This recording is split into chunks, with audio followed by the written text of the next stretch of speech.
তার দায়িত্বটা নেওয়াও কিন্তু শ্রম দপ্তর তথা মুখ্যমন্ত্রীর কর্তব্য। তাই আলটিমেট না লেবার ডিপার্টমেন্ট কিন্তু আমরা অবরোধ করতে বাধ্য হব। ডিসি সেন্টার চালিয়ে দিচ্ছেন, তাও বলছি ধামাচাপা দেওয়ার জন্য সকাল বিকাল যেভাবে প্রেস কনফারেন্স, তার জন্য তো ব্যবস্থা নিতে হবে। সেই ব্যবস্থা কি নিচ্ছে রাজ্য সরকার কি কেন্দ্র সরকার? মব লিঞ্চের বিরুদ্ধে বারবার বিভিন্ন কোর্টে গিয়ে বিভিন্ন সরকার ধাক্কা খেচ্ছে, তারপরও বকলমে এটাকে প্রমোট করার চেষ্টা করছে থাকার জন্য। গত মাসের 27 তারিখে হরিয়ানাতে যে ঘটনা ঘটেছে, বাংলার একটা পরিযায়ী শ্রমিক সাবির মল্লিকের সাথে যে অন্যায় হয়েছে, অন্যায় কোনোভাবে মেনে নেওয়া যায় না। তার পরিবার আজকে ধ্বংসের মুখে, তাকে ডেকে নিয়ে গিয়ে পিটিয়ে হত্যা করা হয়েছে, সে নাকি গোমাংস রান্না হচ্ছে। আপনাদের বলে রাখি, হরিয়ানাতে এমনি গোমাংস কোনো জায়গায় খুঁজে পাওয়া যাবে না। তারপরে ওখানে কি গোমাংস খাওয়া তো দূরের কথা, মাটন কি চিকেন খাওয়ার ওদের সেই সামর্থ্যই নাই। তারা বললো গতকাল, কারণ তারা খুব ঘুরে ঘুরে বলুন এমন হচ্ছে কেন? এটাকে বন্ধ করার জন্য আমাদের রাজ্যের পক্ষ থেকে কি পদক্ষেপ? আমাদের রাজ্যের মুখ্যমন্ত্রী বিভিন্ন ইস্যুতে টুইট করে, মণিপুর নিয়ে টুইট করেন, অবশ্যই টুইট করা দরকার। আগ্রাসনে টুইট করেছিলেন, প্রতিনিধি দল পাঠিয়েছিলেন, উন্নয়নে নিয়ে টুইট করেছেন, প্রতিনিধি দল পাঠিয়েছিলেন, অবশ্যই এগুলো করা দরকার।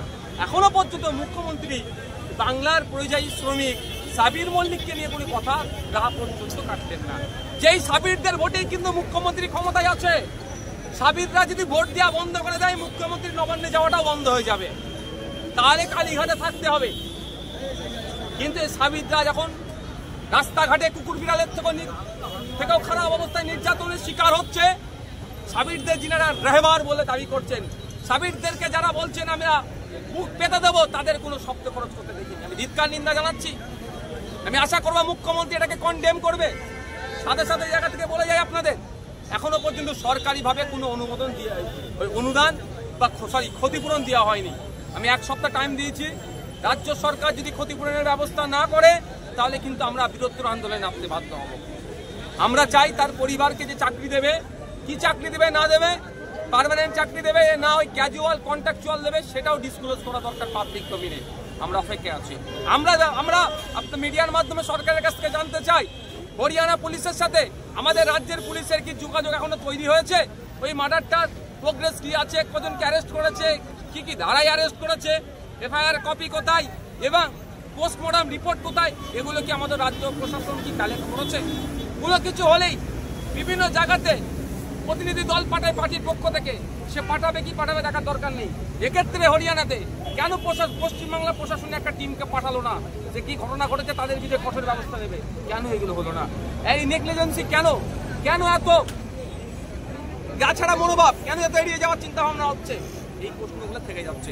আর একটা কথা বলে রাখি, এখন দেশের লিডার অফ অপোজিশন সম্মানীয় শ্রদ্ধেয় রাহুল গান্ধী মহাশয়, কিন্তু দুর্ভাগ্যের বিষয় 4 তারিখে ভোট শেষ হয়েছে, রেজাল্ট আউট হয়েছে, তারপরে একাধিক জায়গায় মব লিঞ্চিং হয়েছে। কলকাতাতে হয়েছে, হোসেন মন্ডলকে চোর অপবাদে পিটিয়ে মারলো, ইশরাত আলমকে চোর অপবাদে পিটিয়ে মারলো, আবু সিদ্দিক আল্লাহকে পুলিশ কাস্টডিতে মারলো।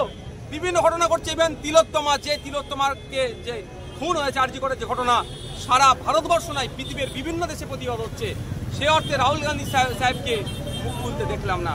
হরিয়ানাতে এই যেভাবে আপনার ছেলে সাবির ভাইকে খুন করা হলো, পিটিয়ে হত্যা করা হলো, মব লিঞ্চিং করা হলো, রাহুল গান্ধীর কোনো বক্তব্য শুনতে পেলাম না। আমাদের ভাবাচ্ছে রাহুল গান্ধী সাহেব কি করছেন, কি করতে চাইছেন, আমাদের কিন্তু ভাবাচ্ছে। তাই আমি এখান থেকে দাঁড়িয়ে দেশের লিডার অফ অপোজিশনকে বার্তা দিতে চাই, ভোটের আগে আপনি যে পারফরমেন্স করেছিলেন, সবকা সাথ সবকা বিকাশ, বিজেপি বলল, আপনি কিন্তু বকলমে সবার পাশে দাঁড়ানোর চেষ্টা করেছিলেন, তাহলে আপনার কাছ থেকে এখন কেন আমাদের এগুলো পাচ্ছি না? আপনি একটা প্রোটেস্ট পর্যন্ত করছেন, একটা টুইট পর্যন্ত করছেন না কেন? আমাদের ভাবাচ্ছে। হরিয়ানাতে যেভাবে ইলেকশন আগিয়ে আসছে, বিজেপি সেখানে কলকে পাচ্ছে না, ধর্মের রাজনীতি করে, হিংসার বাতাবরণ তৈরি করে, সাম্প্রদায়িক রাজনীতি করে ক্ষমতায় টিকে থাকার জন্য একের পর এক ঘটনা ঘটাচ্ছে। গত 27 তারিখে সাবির মল্লিককে হত্যা করেছে। আবার আপনি খোঁজ নিয়ে দেখুন, ক্লাস 12-এর ছেলেকে অয়ন মিশ্রা নামে, তাকেও গরু পাচার সন্দেহ, এই সন্দেহতে শুধু ভাবতে পেরেছেন কোন জায়গায় রাজ্য যাচ্ছে, গরু পাচার সন্দেহ তাকে হত্যা করেছে। এই সমস্ত ধরনের যে ঘটনা অন্যায় হচ্ছে, ধিক্কার নিন্দা জানাচ্ছি। আজকের আমাদের অবস্থান বিক্ষোভ থেকে আমরা যেমন সাবির মল্লিকের জন্য আওয়াজ তুলেছি, সাথে সাথে আমরা তিলোত্তমা বোনকে আমাদের ভুলে যাইনি। আমাদের পরিবারের সে একজন সদস্য। তিলোত্তমা পরিবার শুধু নয়, রাজ্যের মানুষ দ্রুত বিচার চাইছে, এখান থেকেও বিচারের দাবি করছে।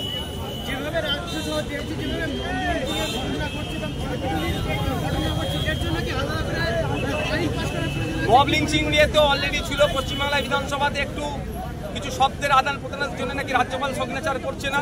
আমি বারবার এটা বলছি, রাজ্য প্রশাসনকে, রাজ্য সরকারকে সক্রিয় হতে হবে। কারণ এটা মনে রাখি, আপনাদেরকে জানিয়ে রাখি, পশ্চিমবাংলার 21 লক্ষ মানুষ ভিন্ন রাজ্যে কাজ করছে, আর ভিন্ন রাজ্য থেকে প্রায় 1.5 কোটি শ্রমিক আমাদের রাজ্যে কাজ করছে। সেই 1.5 কোটি শ্রমিককে কিন্তু আমরা নিরাপত্তা দিচ্ছি। আমাদের রাজ্য পুলিশ, আমাদের ক্যালকাটা পুলিশ, আমাদের প্রশাসন, আমাদের বাংলার মানুষ তাদেরকে কিন্তু বুকে আগলে রেখে আমরা তাদের সাথে অতিথির মতো আচরণ করে তাদেরকে আমরা নিরাপত্তা দিচ্ছি। তাহলে আমাদের শ্রমিকরাও ভিন্ন রাজ্যে যারা আছে তাদেরকেও নিরাপত্তা দেওয়ার দায়িত্ব সর্বপ্রথম সেই রাজ্য সরকারের, যে রাজ্যে আছে। এটা তাদের দায়িত্ব বুঝিয়ে দেওয়ার জন্য সবথেকে বলিষ্ঠ, সবথেকে অগ্রণী ভূমিকা রাখা দরকার মাননীয় মুখ্যমন্ত্রী মমতা ব্যানার্জি মহাশয়ের। কিন্তু দুর্ভাগ্যের বিষয়, অপদার্থ হরিয়ানা সরকার যেভাবে ব্যর্থ হয়েছে, হিংসার রাজনীতি করতে চাইছে, আমাদের রাজ্য সরকারও কিন্তু তারই একই জুতে পা দিয়ে যাওয়ার চেষ্টা করছে।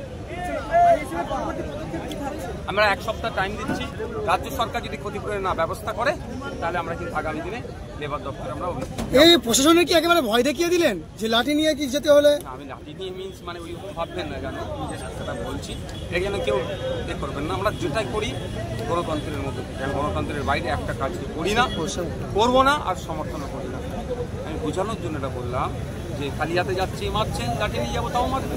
তাহলে কি লাঠি নিয়ে কি পুলিশকে মারবে নাকি? এটা কোনোভাবেই মেনে নেওয়া যায় না। পুলিশ আমাদের পরিবারের একজন। পুলিশের যে খারাপ ব্যবহার কি বলবেন? এখন যারা ওই 2-4 জনে করছে তাদেরকে আমরা নোটিশ করছি, তাদের কিন্তু ব্যবস্থা। গতকাল সন্দীপ ঘোষ সহ 4 জনকে যে গ্রেফতার করেছে, তাদের কিন্তু এই আরজিকর কাণ্ডে নিয়ে গ্রেফতার করেনি।